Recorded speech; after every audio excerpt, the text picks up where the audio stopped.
આજે આપણે સ્ટોક ગણવાની પદ્ધતિને સમજીએ. આની અંદર આપણે જોયેલું હતું લીફો પદ્ધતિ, અને એ જ રીતે આવશે એક ફીફો પદ્ધતિ. તો નોર્મલી આ માલસામાનનો સ્ટોક જે હોય એની ગણતરી માટે ઉપયોગમાં આવે છે. તો આનો અર્થ શું થાય છે અને બંને પદ્ધતિઓની ગણતરી કઈ રીતે થાય છે? તો લીફો પદ્ધતિને ફૂલ ફોર્મ છે last in first out. FIFO પદ્ધતિનું ફૂલ ફોર્મ છે first in first out. Normally મોટા ભાગે બધી જગ્યાએ ફર્સ્ટ ઇન ફર્સ્ટ આઉટ નો ઉપયોગ થતો હોય છે. જે માલ પહેલા આવ્યો તે માલ પહેલા વેચવાનો, ફર્સ્ટ જે માલ આપણી પાસે આવ્યો તે માલ આપણે પહેલા વેચવાનો. ફર્સ્ટ ઇન ફર્સ્ટ આઉટ એટલે કે ફીફો. મોટા ભાગે આ જ પદ્ધતિનો ઉપયોગ થાય. કોઈક જ જગ્યાએ લાસ્ટ ઇન ફર્સ્ટ આઉટ નો ઉપયોગ થતો હોય છે કે જે છેલ્લે આવ્યો હોય પહેલા વેચવાનો, જે જૂનો પડેલો માલ છે પછી વેચવાનો. મોટા ભાગે કોઈ પણ માલની એક્સપાયરી ડેટ વાળી કોઈ પણ વસ્તુ હોય તો એ બધામાં ફર્સ્ટ ઇન ફર્સ્ટ આઉટ નો જ ઉપયોગ થાય, કારણ કે એક્સપાયરી ડેટ આવી જાય તો એ માલ પછી વેચી શકાય નહીં, હે ને? તો ફર્સ્ટ ઇન ફર્સ્ટ આઉટમાં શું હોય? દાખલા તરીકે તમારી પાસે સૌથી પહેલો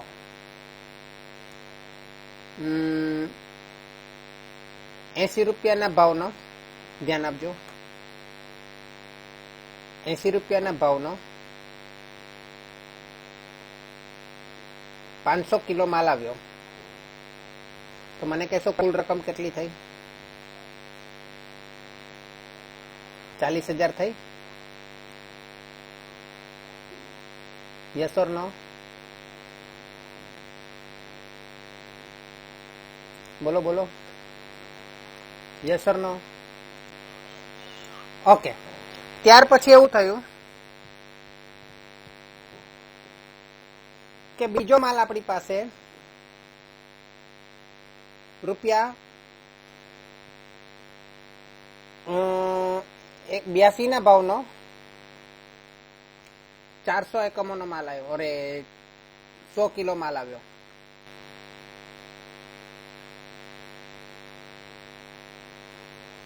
કેટલા થશે? 82,000 થશે.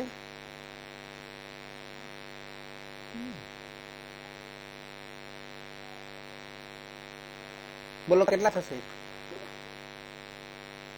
8,200.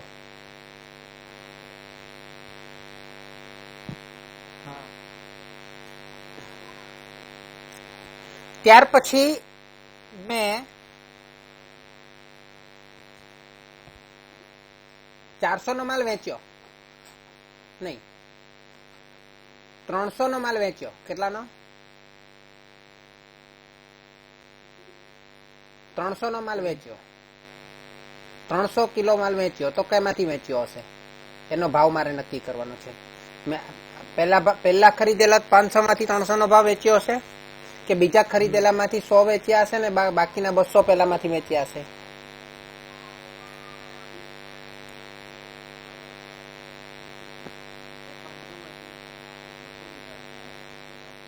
એવું કેમ?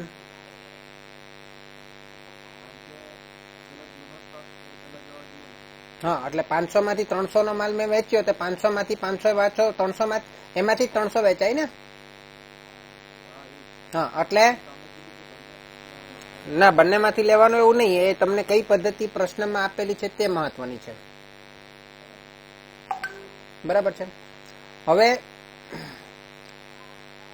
ત્યાર પછી બસ આટલી વસ્તુ તમને આપી આખા મહિના દરમિયાન કે કોઈ પણ સમય દરમિયાન આટલી વસ્તુ થઈ. તો હવે છેવટનો સ્ટોક તમારી પાસે રહેવો જોઈએ. તો કેટલો સ્ટોક રહેશે? 500 ને 100, 600 કિલો છે. 600 કિલો તમે ખરીદ્યો, એમાંથી 300 કિલો વેચ્યો, તો કેટલો રહેવો જોઈએ? કેટલો રહેવો જોઈએ? 300 કિલોનો સ્ટોક રહેવો જોઈએ. હા, 300 કિલોનો સ્ટોક રહેવો જોઈએ કે નહીં? 500 ને 100, 600 કિલો માલ છે તમારી પર ખરીદ્યો છે, એમાંથી 300 કિલો વેચ્યો, તો કેટલો સ્ટોક રહેવો જોઈએ તમારી પાસે? 300 કિલો છેવટનો સ્ટોક રહેવો જોઈએ. આ બાજુ વેચાણ છે અથવા તો જાવક છે, આ બાજુ ખરીદી છે અથવા તો માલની આવક છે, હે તો 300 કિલો છેવટનો સ્ટોક રહેવો જોઈએ. અને પણ એનો ભાવ શું? એનો ભાવ શું? આ છેવટનો સ્ટોક છે આપણો, એનો ભાવ શું, કિંમત શું, કઈ રીતે નક્કી કરવી? 80 ગણવી કે 82 ગણવી? અને કુલ રકમ કેટલી ગણવી? તો માની લો કે તમે લીફો પદ્ધતિ, જો પહેલી પદ્ધતિ મુજબ ગણતા હોય તો તમારે શું કરવાનું છે? લીફો પદ્ધતિ મુજબ ગણો છો તો પહેલો તમારે 80 રૂપિયાનો 500 કિલો માલ આવ્યો, જે 40,000 થયા. એમાંથી તમારે પહેલા 300 કિલો લીફો પદ્ધતિ, એટલે સોરી લીફો નહીં, ફીફો પદ્ધતિની વાત કરું છું.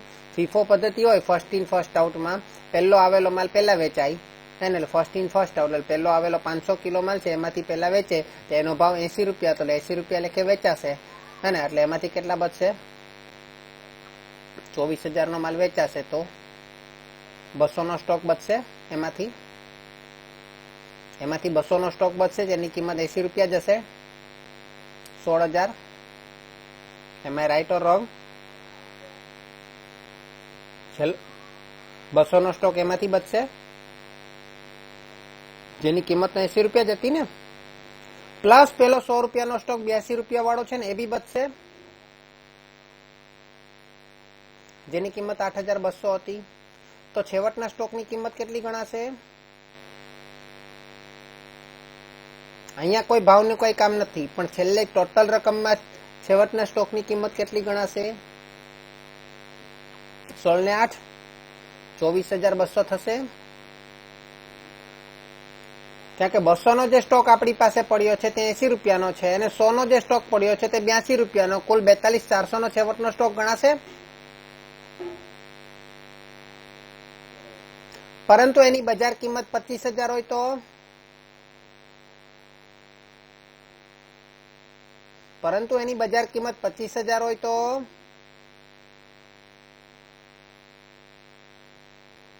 પણ 24,200 જ ગણાશે, કારણ કે જે ઓછી હોય તે ગણાય ને. પરંતુ એની બજાર કિંમત 24,000 હોય તો બજાર કિંમત ગણાશે, કારણ કે ઓછી કઈ છે? 24,200 અને 24,000 બે માંથી ઓછી કઈ છે? એટલે જે ઓછી હોય તે ગણાશે. બરાબર છે? ચાલુ મિલકતનો નિયમ ક્લિયર? પરંતુ જો ફીફોની જગ્યાએ લીફો પદ્ધતિ હોતે તો, પરંતુ જો ફીફોની જગ્યાએ લીફો પદ્ધતિ હોતે તો 80 રૂપિયાના ભાવે જે 500 કિલો પહેલા ખરીદેલો ને એમાંથી નહીં વેચવાનો. પહેલા 300 આપણે વેચવા છે, પરંતુ એમાંથી છેલ્લે કયો ખરીદેલો? સૌથી નીચે જવાનું. છેલ્લે કયો ખરીદેલો? 82 રૂપિયા વાળો 100 કિલો છે ને એ વેચવાનો. પૈસા તો આપણને વધારે મળે પેલા. બરાબર છે? એટલે પેલા 8,200 નો વેચાઈ જશે. 300 આપણે વેચવાના છે તો 100 તો 82 ના ભાવ વાળો વેચ્યો. હજુ આપણે 200 વેચવાનો કે નહીં? એ તો 80 ના ભાવનો વેચાશે ને, એ તો 80 ના ભાવનો વેચાશે ને, એટલે 16,000 એ વેચાશે, હે ને? તો આપણી પાસે કુલ સ્ટોક 500 ને 500 નો સ્ટોક હતો, 100 નો સ્ટોક તો વેચાઈ જ ગયો આખો. બરાબર છે? હવે 500 નો સ્ટોક માંથી 200 નો વેચાયો તો બચ્યો કેટલો? 300. એની કિંમત કેટલી છે? શરૂઆતના સ્ટોક વાળી કિંમત જ આવશે ને, 80 વાળી, કે એમાંથી આપણે 200 વેચ્યો તો 300 એમાંથી બચ્યો ને. તો છેવટના સ્ટોક 300 ની કિંમત કેટલી થઈ? 24,000 થઈ. તો લીફો પદ્ધતિ મુજબ આપણે ગણતરી કરીએ છીએ તો 24,000 થાય છે. ફીફો પદ્ધતિ મુજબ ગણતરી કરીએ છીએ તો 24,200 થાય છે. કોઈ દાખલામાં આપણને લીફો પદ્ધતિ કરવાની કીધી હોય, કોઈ દાખલામાં આપણને ફીફો પદ્ધતિ મુજબ ગણતરી કરવાની કીધી હોય. ક્લિયર છે? આટલું સમજ પડી? આ ગણતરી સમજ પડી? લીફોમાં છેલ્લે ખરીદેલો માલ પહેલા વેચવાનો છે, તો આ બે માંથી છેલ્લે કયો ખરીદ્યો? 80 વાળો કે 82 વાળો? એ પહેલા વેચવાનો. તો એ પેલા વેચાઈ ગયો. તો આપણે તો કુલ 300 નો માલ વેચવાનો છે, તો 100 તો પેલો વેચાયો, હજુ 200 નો વેચવાનો, એ કેમાંથી વેચવો પડશે? 80 માંથી 200 નો વેચો. બરાબર. તો આપણી પાસે સ્ટોક બચ્યો જે 300 હજુ એકમો બચ્યા, 500 માંથી 200 વેચ્યો ને, 500 માંથી 200 વેચ્યો તો 100 બચ્યા કે હજુ 300 બચ્યા કે નહીં? એનો ભાવ શું હોય? હા, આને લીફો પદ્ધતિ કહેવાય. હજુ એક ઉદાહરણ બતાવું.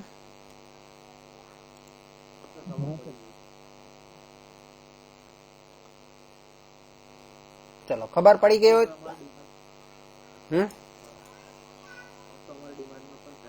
થાય જ, ચોક્કસ થાય.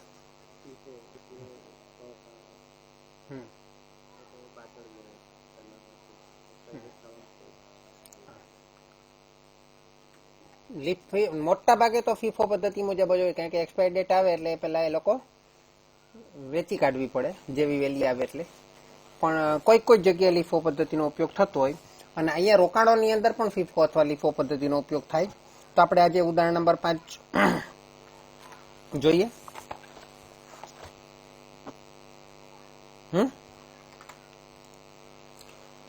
શ્રી બિપિનચંદ્ર પાસે તારીખ 1/1/2017 ના રોજ 10,000 ની 6% ગુજરાત સરકારની લોન હાથ પર હતી.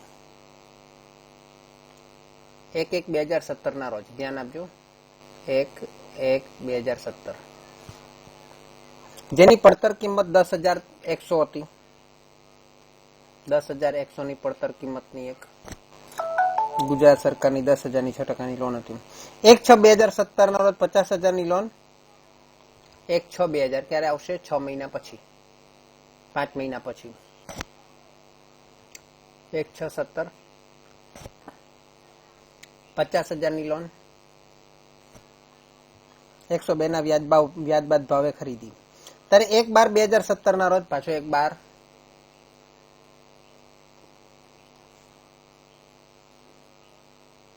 20,000 ની લોન 103 ના વ્યાજ બાદ ભાવે વેચી. અહીંયા વેચાણ છે, અહીંયા ખરીદી છે.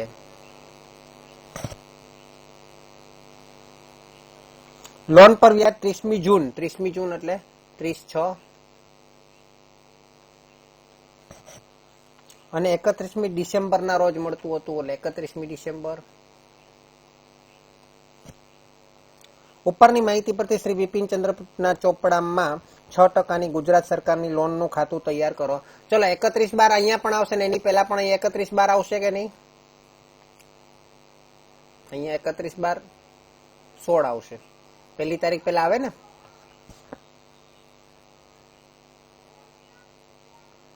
ઓકે, હવે આપણે રોકાણો, આપણી પાસે શરૂઆતનો સ્ટોક કેટલો હતો રોકાણોનો? 1/1/2017 ના રોજ 10,100 નો હતો, અને એ જ તારીખે હતો, એટલે એમાં કોઈ વ્યાજની, મતલબ એના એક જ દિવસ પહેલા વ્યાજની ગણતરી થઈ ગયેલી હતી, એટલે એમાં કોઈ ચડેલ વ્યાજ આવશે નહીં. ત્યાર પછી ખરીદી કરે છે 1/6/2017 ના રોજ. તો 1/6/2017 ના રોજ ખરીદી કરે છે, તો એની આજુબાજુ વ્યાજ ક્યારે ચૂકવાય છે? 30/6 ચૂકવાય છે. તો એના પહેલા ક્યારે વ્યાજ ચૂકવાયું? કેટલા મહિના પહેલા વ્યાજ ચૂકવાયું? કેટલા મહિના પહેલા વ્યાજ ચૂકવાયું? નહીં, 5 મહિના ગણો બરાબર. 5 મહિના પહેલા વ્યાજ ગણાયું, હે ને? તો એ જે આપણે ખરીદી કરીએ છીએ એની આપણે જરા ગણતરી જોઈ લઈએ. ખરીદી, પણ પછી પેલું એ બી જોઈ લેવાનું વ્યાજ બાદ છે કે વ્યાજ સહિત છે. વ્યાજ બાદ ભાવે લખ્યું છે. શું લખ્યું છે? વ્યાજ બાદ. વ્યાજ બાદ લખ્યું છે એટલે વ્યાજને એ લોકોએ અલગ જ ગણ્યું છે. આપણે અલગ કરવાની જરૂર નથી, હે ને? પણ વ્યાજ લખવું તો પડશે ને. તો 50,000 ની લોન છે. કેટલાની ખરીદી? 1/6/2017 ના રોજ 50,000 ની લોન ખરીદી. કયા ભાવે ખરીદી? 102 ના, એટલે ગુણ્યા 102 ભાગ્યા 100, એટલે કેટલામાં ખરીદી હશે? 51,000 માં ખરીદી. પણ વ્યાજ તો અલગથી આપણે ગણવાનું. તો 50,000 પર વ્યાજ કેટલું થશે? ચડેલ વ્યાજ ગુણ્યા 5 મહિના, સોરી, કેટલા ટકાની છે? 6%ની, એટલે ગુણ્યા 6% ગુણ્યા 5/12 કેટલા થશે?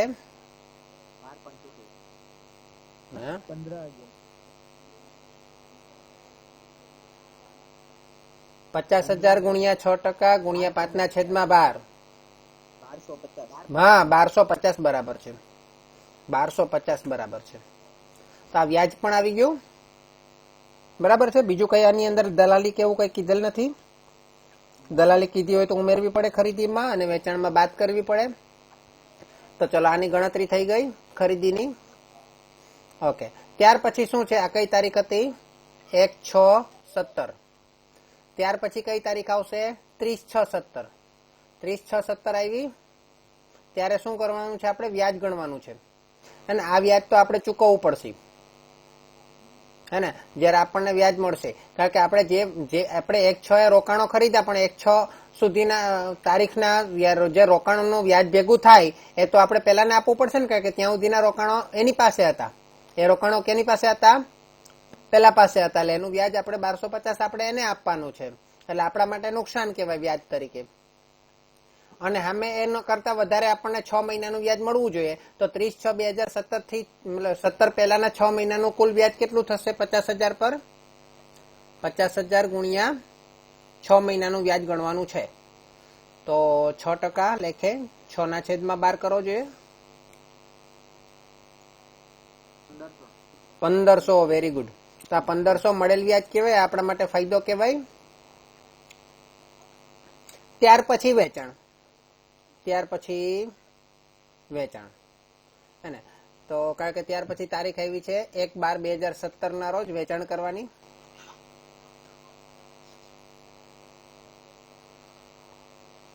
આ પહેલો ટોપિક, આ બીજો ટોપિક, આ ત્રીજો પ્રશ્ન વેચાણનો. ચલો, વેચાણમાં શું કરે છે? કેટલાનું વેચાણ કરે છે? 20,000. 20,000 ની લોન કેટલા ભાવે વેચી? 103 ના વ્યાજ બાદ ભાવે વેચી. અને 103 ના વ્યાજ ગુણ્યા 103 અને વ્યાજ બાદ કીધું છે, એટલે વ્યાજ અલગથી ગણી લીધું છે. વ્યાજને એની અંદર સમાવેશ કરેલો નથી. તો કેટલા આવશે આની અંદર? 20,000 ગુણ્યા 103, 20,600. બરાબર છે. અને વ્યાજ અલગથી નથી, આપણે ગણવું પડશે. તો ફરીથી 20,000 કેટલું વ્યાજ ગણાશે? કેટલા મહિના છે? 5 મહિના છે. 20,000 ગુણ્યા 6% ગુણ્યા 5/12. 500. શાબાશ, 500 એ વ્યાજના ગણાઈ ગયા. ત્યાર પછી પાછું 31/12 ચોથી ગણતરી, 31/12/17. હવે ચોથી ગણતરી કરીએ એના પહેલા આપણે વેચાણની ગણતરી કરીએ. ચોથી ગણતરી કરતા તારીખ પહેલા કે આપણે જે વેચાણ કર્યું છે એની એ 20,000 ના રોકાણોનું વેચાણ કર્યું એ કઈ કિંમતે કર્યું? લીફો પદ્ધતિ મુજબ કર્યું કે ફીફો પદ્ધતિ મુજબ કર્યું? એની ખરેખર કિંમત કેટલી ગણશું? એની ખરેખર કિંમત કેટલી ગણશું?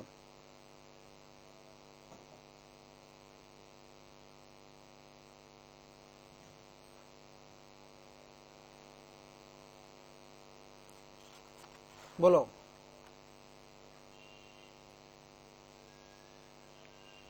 બોલો બોલો.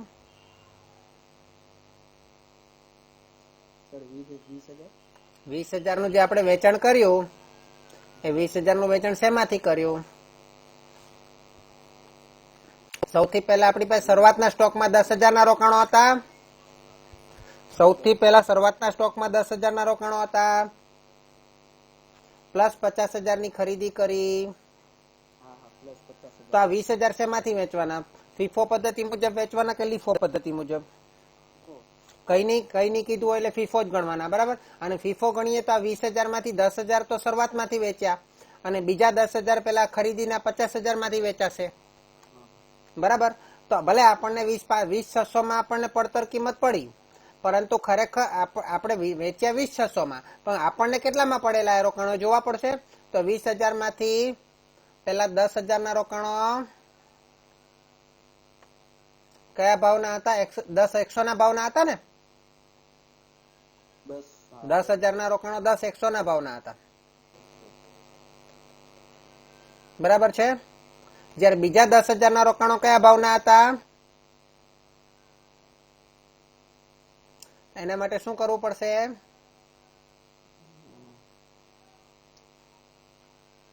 આ 50,000 રોકાણો કેટલા ભાવના હતા? 51,000 ભાવના હતા,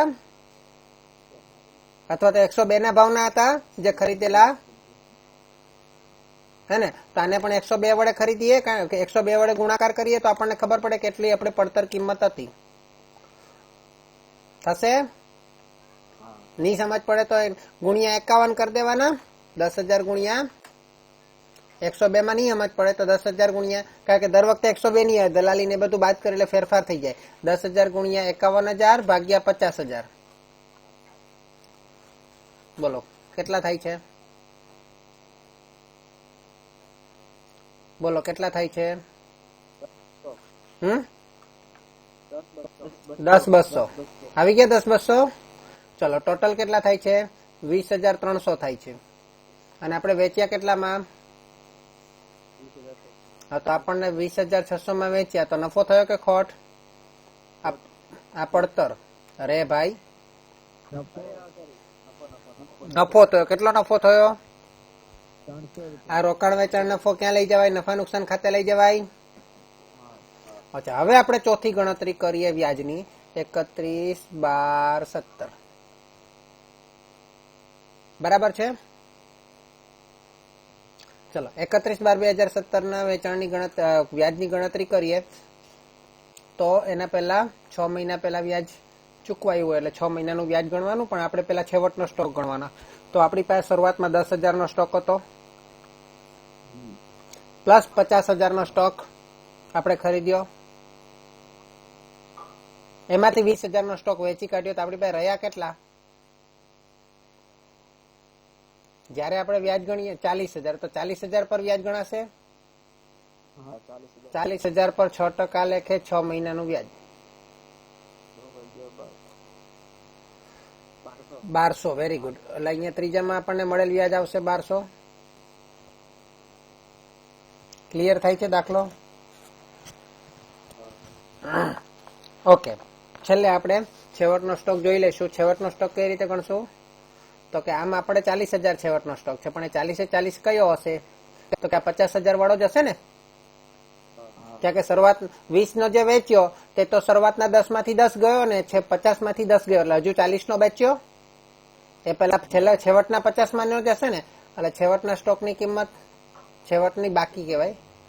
તો 40,000 પ્રમાણે ગણવાની. તો 40,000 પ્રમાણે ગણીએ તો એની મૂળ કિંમત કેટલી? બજાર કિંમત કેટલી હતી? 51,000 ભાગ્યા 50,000 કેટલા થશે? ગુણ્યા 51,000 ભાગ્યા 50,000 40,800. હા, આ છેવટની કિંમત આપણી આટલી હોવી જોઈએ. બરાબર છે? ચલો હવે ખાતું બનાવીએ.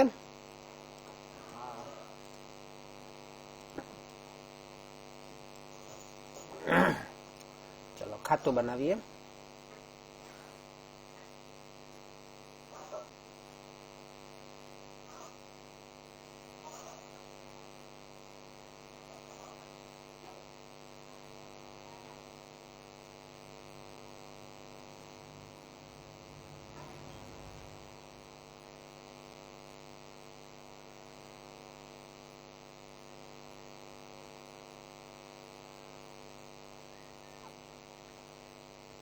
ઓકે, ચલો.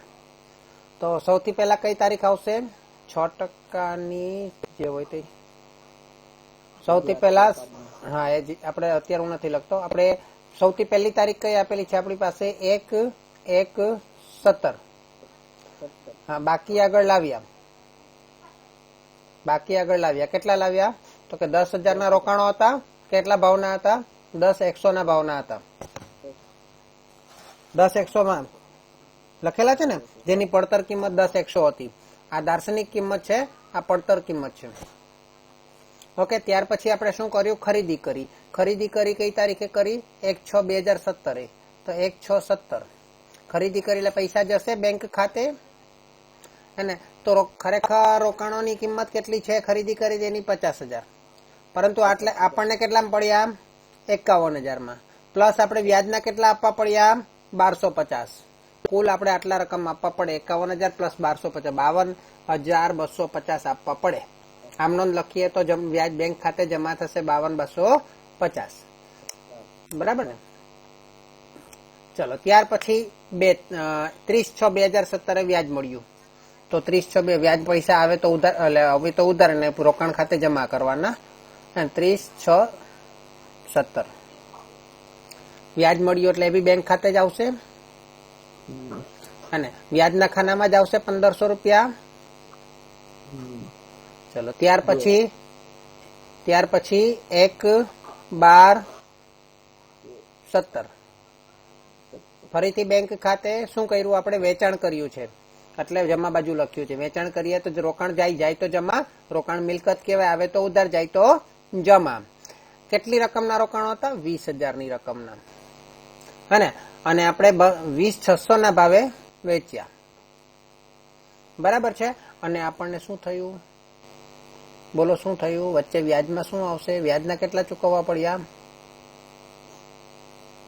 500 રૂપિયા. 500 રૂપિયા વ્યાજના. ઓકે ચલો ત્યાર પછી મને એમ કહો કે 1/12/2017 હજુ મારે એક એન્ટ્રી કરવી પડશે. કઈ એન્ટ્રી કરવી પડશે? રોકાણોની નહીં, રોકાણો વેચ્યો ને તો 300 રૂપિયાનો નફો થયો કે નહીં? એ 300 રૂપિયાનો નફો થયો તો રોકાણ જે 30,600 ના વેચ્યા ખરેખર તો 20,300 ના હતા. તો 300 રૂપિયાનો નફો થયો તો નફા નુકસાન ખાતે શું થશે? નફા નુકસાન ખાતે શું થાય? ઉધાર કે જમા? નહીં, નફો જમા થાય. ખોટ હોય તો નુકસાન કહેવાય, ખોટ નુકસાન ઉધાર થાય, નફો કે ફાયદો જમા થાય. તો નફા નુકસાન ખાતે જમા થશે તો રોકાણ ખાતે શું થશે? ઉધાર થશે. હે તો શું લખશું? નફા નુકસાન ખાતે. હા નહીં, કાલે જે આપણે રોકાણો વેચેલા એની અંદર આપણને ફાયદો નહીં થયેલો, ખોટ ગયેલી હતી, નુકસાન થયેલું હતું. નફા નુકસાન ખાતે નફો અને કાઉન્સમાં ગઈકાલે ખોટ હતી, આજે નફો છે. એટલે 20,600 માઇનસ 20,300. બરાબર, આપણને ખબર પડે એટલા માટે. કઈ તારીખે? 1/12/17. ઓકે, સમજ પડી અહીંયા સુધી? ઓકે ચલો ત્યાર પછી કઈ તારીખે? 31/12/2017 બેંક ખાતે શું કરીએ છીએ? પાછું વ્યાજ મળ્યું. કેટલું વ્યાજ મળ્યું? 1200.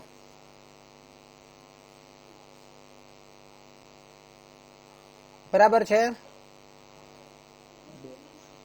ત્યાર પછી છેવટની બાકી એ બી 31/12/2017. આની અંદર એક લાઈન છોડી દેવાની. ઘણી વાર છે ને ખોટ એમાં પણ પાછો છેવટનો સ્ટોક બે કિંમત આપેલી હોય ને બજાર કિંમત, ત્યારે આપણે તફાવત લેવો પડે. અહીંયા બજાર કિંમત કઈ આપેલી નથી, હે ને? બજાર કિંમત નથી આપેલી, આપણી જે કિંમત હોય તે જ લેવાની, હે ને? તો બાકી આગળ લઈ ગયા.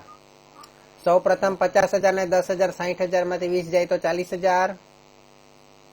અને પેલા છેવટના સ્ટોકની કિંમત આપણે કેટલી લખેલી છે? ગણવાની 40,800. અને આમાં તમારે જમણી બાજુને બંને રોકાણોના બંને બાજુનો સરવાળો સરખો આવી જશે. કેમ આવી જશે? કારણ કે બજાર કિંમત નથી આપેલી. એટલે આપણે બજાર કિંમત ઓછી લઈને આપણે કરીએ તો એટલો તફાવત નહીં આવે સરખો. બંને બાજુ સરવાળો કરો, જે સરખો આવે છે પડતર કિંમતનો આવી જશે. એટલે તમારે કોઈ વધારાનો ફેરફાર આવશે નહીં. વ્યાજનો સરવાળો કરવો જોઈએ. વ્યાજનો સરવાળો કરવો જોઈએ. જમા બાજુનો 15 ને 5 20 ને 12 32 3,200. આ 3,200 માંથી 1250 બાદ કરવો જોઈએ.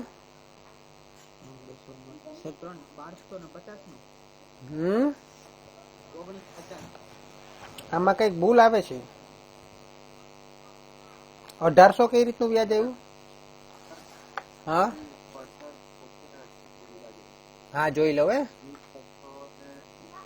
સોરી, આપણે છે ને જે વ્યાજ ગણ્યું ને, આપણે આ વ્યાજ ગણ્યું ને ત્યારે 50,000 ની રોકાણો હતા. 50,000 શરૂઆતના પણ રોકાણો હતા ને, ટોટલ 60,000 ના રોકાણો હતા.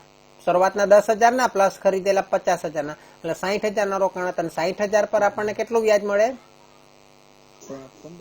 1500 નહીં, 50,000 પર 1500 થતું હતું. 60,000 પર ગણો જોઈએ, 1800 આવે હે ને, એટલે અહીંયા 1800 આવશે. એટલે મારી અહીંયા ટોટલમાં ભૂલ આવી છે, બરાબર છે. એટલે 3200 ની જગ્યાએ 3500 આવશે, અને 3500 માંથી આપણે 1250 બાદ કરવો જોઈએ. 3500 માંથી 1250 બાદ કરવો જોઈએ, 2250. એ આપણે નફા નુકસાન ખાતે લઈ જવાનું વ્યાજ. 31, 12, 17 બરાબર છે. વ્યાજની રકમ લઈ જવાની. ઓકે, ચલો હવે તમે જુઓ જે પડતર, જો દાર્શનિક કિંમતમાં બંનેમાં 60,000 ટોટલ આવી જશે, અને પડતર કિંમતમાં 3 ને 1 4, 1 5 ને 1 6, 61,400 આવે છે પડતર કિંમતમાં બંને બાજુ ટોટલ.